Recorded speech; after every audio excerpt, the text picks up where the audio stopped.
So welcome, ladies and gentlemen, welcome back to today's video. We're going to be covering a little bit of eFootball news, or an article that came out. This was literally like yesterday.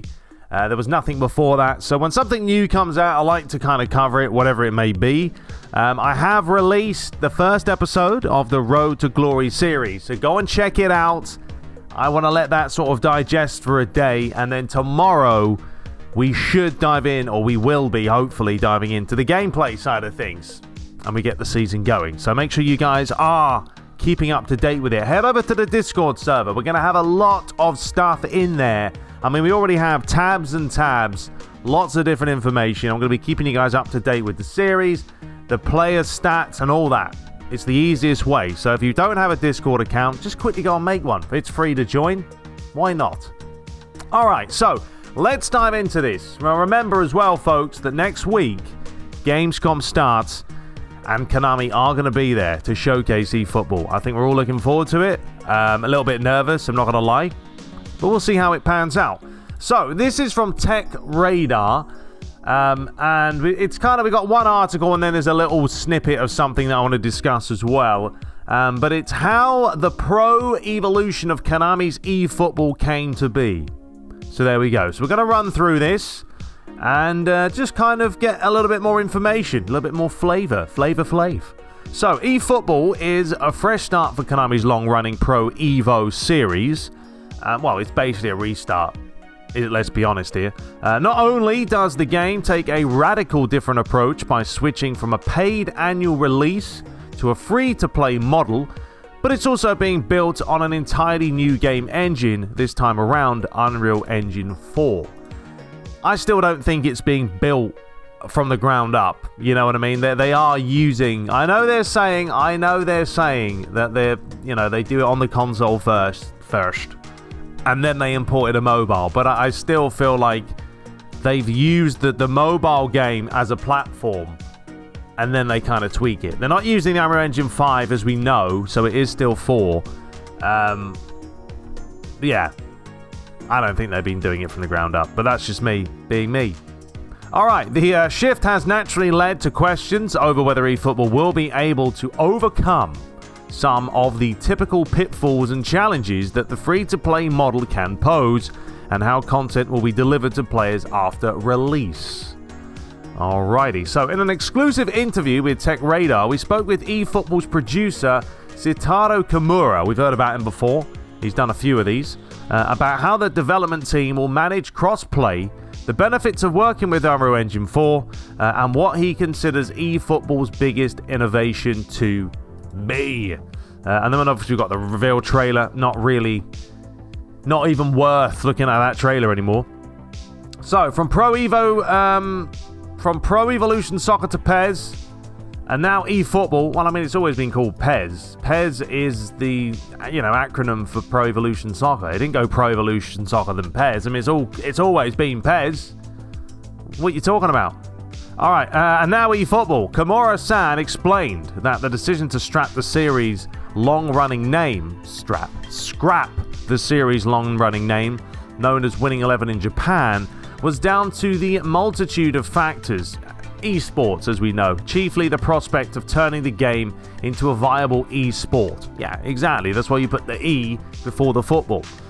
We were working on a project to revamp the PES game engine to coincide with the release of the next gen of home game consoles such as the PS5 and the Xbox Series X and S, says Kimura.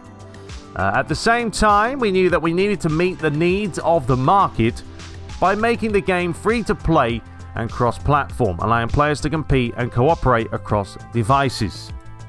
Following the major changes in the game engine and business aspects, we wanted to create a large cross-platform esports scene.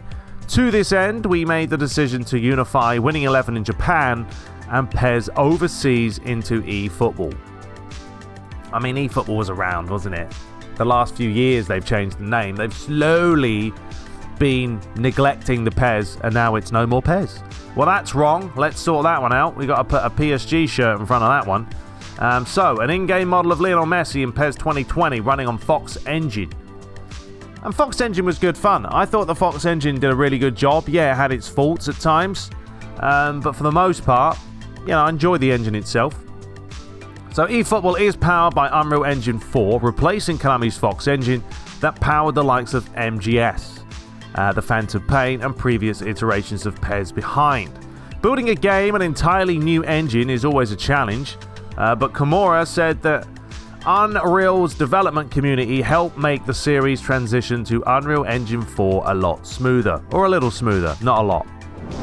With the Unreal Engine, there are many more options for approaches, and with so many people using the Unreal Engine, I can refer to a lot of knowledge, says Komura. Also, at Unreal Fest, I was able to listen to development case studies of titles that have adopted the Unreal Engine, so I was able to get more practical information. Well, yeah, we all know the Unreal Engine is a very, very well-known engine. I mean, a lot of good games, quality games use it.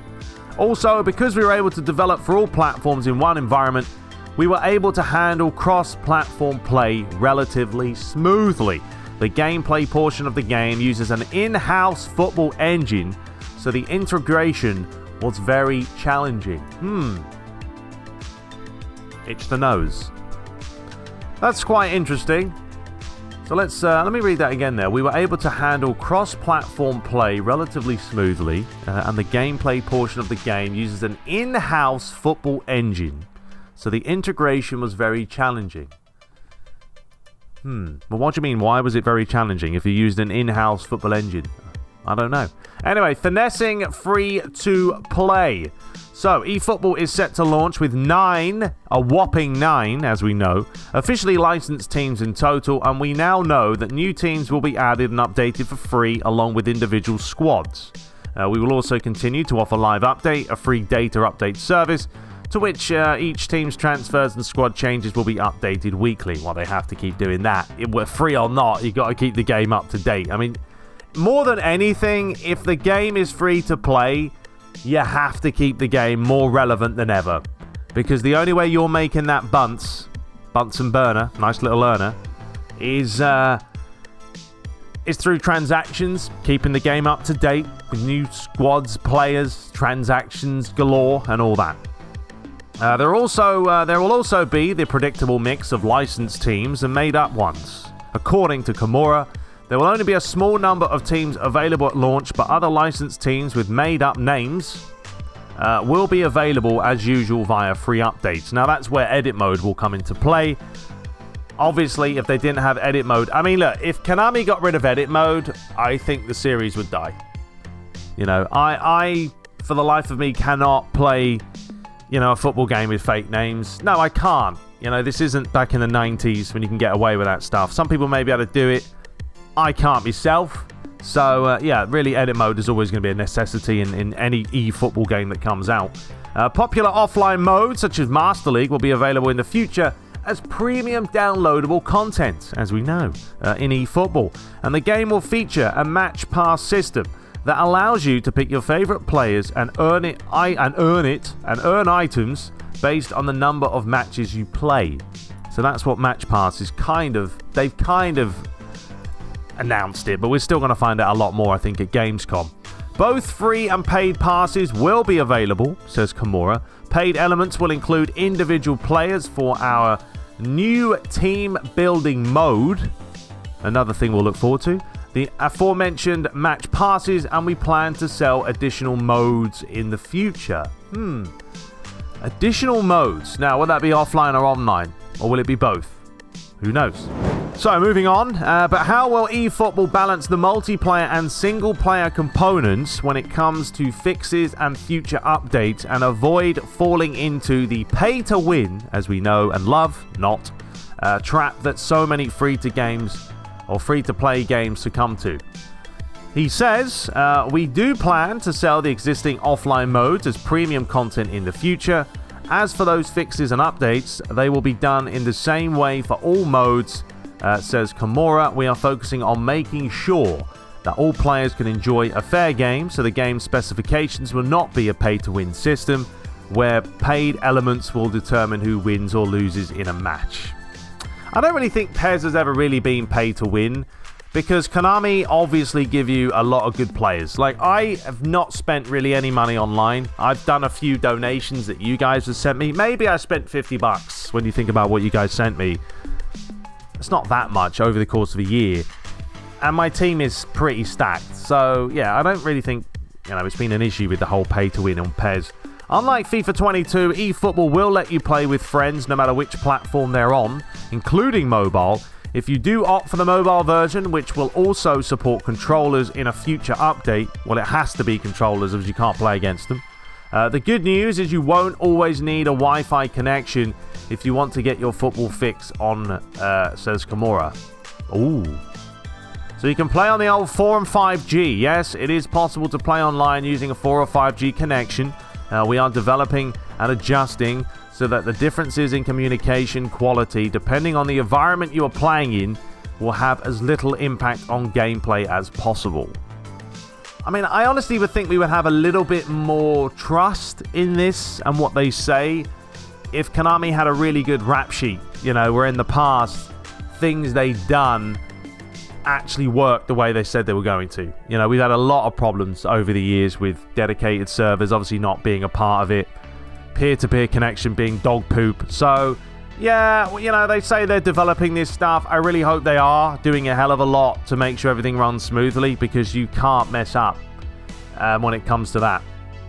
Right, but will there be a Nintendo Switch version of eFootball? Perhaps. Though Kimura-san failed to provide an answer at this point, so that's basically a no. I'll give you the answer myself. He did shed some light on what the PS5 and Xbox Series X players can expect when they boot up eFootball for the first time, however. Please expect to see major visual enhancements on PS5 and Xbox Series X. However, there is no 120Hz support on console. I wasn't expecting that, to be honest. I don't think you guys were. And we'll touch base at those visual enhancements actually after this, so stay tuned. Right, moving on. This is quite a long article. There's decent information in here. So while switching to free-to-play and choosing a new game is certainly a big deal for eFootball, its success will ultimately be decided by how it recreates the beautiful game. Yes, the beautiful game. And when it comes to improvements on the pitch, Kimura believes that by focusing on the 1v1 element of football, adding a completely new animation system, and by working with some of the best players in the world, eFootball will ultimately benefit. Well, working with the best players in the world means absolutely nothing. It really doesn't, unless you put it into context, and you take what they're saying and you do a damn good job. I can give you loads of information about something, but if you don't put it into effect, it's a complete waste of time. The whole 1v1, I'm still a little bit concerned, a tad, because I hope they haven't just focused all their worries on 1v1. Football is a team sport. You know what I mean? You've got to worry about all the other things as well. But, I mean, if that's the direction they're going, then they're going that direction. The most interesting part of football, in my opinion, is the 1v1 attack and defense. The 1v1 gameplay is the most innovative. Innovative? I do that. My brain goes over there sometimes, or there, or up and down. Innovative aspect of eFootball, and will change the balance of the game. Alrighty, in order to make this happen, we have innovated in every way possible. In order to understand how the best players in the world play, we brought in Iniesta and PK as our gameplay advisors and asked them for their advice. We read this before. I mean, Iniesta and PK have always really been part of the PES way, because they've been, Barcelona were licensed for a long time, so they've always kind of been using those two anyway. In addition, realistic gameplay requires both varied animations and high responsiveness. Ooh, high responsiveness. Yes, it does, Konami, very much so. To achieve this, we built a completely new animation system, including technology we call motion matching. So, you've got hypermotion tech versus motion matching. That sounds horrendous. Sorry, that really doesn't sound great. You can enjoy the delicate touch of the ball, feinting to deceive your opponent, defending with your body, or blocking a shot at the last second. Right, interestingly, this new approach has led to eFootball adopting a control scheme similar to FIFA. Not a surprise, with the triggers now controlling sprint and close control instead of the shoulder buttons. But you will be able to customize them, folks. If you don't like the look of it, you can always change them back. With the revamp of the game engine, we have focused on the most exciting part of football, the 1v1 battles. They love the 1v1 battles. As we created the game system by deconstructing the mechanics of winning and losing in real-life 1v1 battles and the tactics used by top-level players, we had to restructure the control method in order for players to enjoy the evolved tactics. I don't even know what on earth that just said, to be honest. It was a very wordy, long paragraph. Also, instead of having more complicated controls, the game is more intuitive and allows players to focus on the gameplay against their opponent, so we believe that people who have enjoyed the PES series in the past will be able to get used to it and enjoy playing against each other. So, instead of having more complicated controls, the game is more intuitive and allows players to focus on the gameplay. See, I'm getting a vibe there of we've dumbed down the controls. That's what I'm getting from that. You know, instead of having more complicated... I mean, the controls in PES have never been complicated. There is not a ton of buttons. I think FIFA has a way more vast selection of things you can do, because you can do low shots, you can drill the ball on the turf. PES doesn't really have that. There's a lofted pass and there's a floor pass, and you can do a through pass, but you can't really do a drill ball and all that stuff. It's kind of down to the player. So for them to say, you know, instead of having more complicated controls, I feel like they're going to dumb it down. Time will tell next week. We won't have to wait long until we get our hands on with eFootball, which will release early autumn, likely September, which is next month, by the way, in case you're wondering, for PS4, PS5, Xbox One, Xbox Series XS, PC, and mobile. Whether the game will be a championship contender or relegation fodder remains to be seen. So there we go. That was the article talking about eFootball. You know, there was a few newish things to take from it. But one thing I did want to touch base on as well was this. So, eFootball will have major visual enhancements on PS5 and Xbox Series X. Now, they've mentioned this, and no, there will not be 120 frames, etc. hertz on console or mobile, of course. So, Konami have confirmed eFootball would take advantage of the more powerful hardware of the PS5 and the Xbox Series X, but there won't be 120 hertz. Yes, we know. So, in an exclusive interview, they said, I expect to see major visual enhancements on next gen, pretty much. But confirmed there is no yes, we know. We're not going to keep mentioning the same thing. You know, they talk about while 120 hertz isn't a deal breaker, being able to play football on 120 frames per second on console would have certainly been appealing. Yeah, I'd rather they focus on actually getting the fundamentals down this year. Then you can start worrying about upping the frames and all that.